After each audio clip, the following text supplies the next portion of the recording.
How to add text to your status in WhatsApp. Hello everyone, in this video I'm going to be explaining to you how you can add text to your status on WhatsApp. So firstly, on your device, open the WhatsApp app.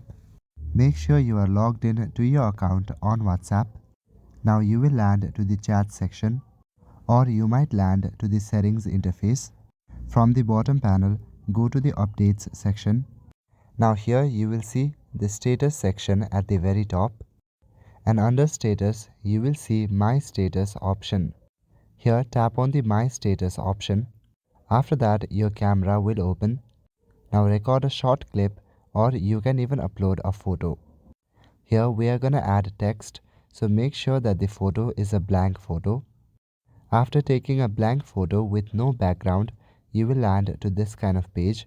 Tap on the text icon at the top right corner to add a text. Now type in whatever you want to say on your status. You can even customize with different colors. After you are satisfied, tap on done at the top left corner. And now you can zoom in on the text and drag it around the screen. After you are done, tap on the paper plane icon at the bottom right corner. So that is it for this video. I will see you in the next one. Thank you.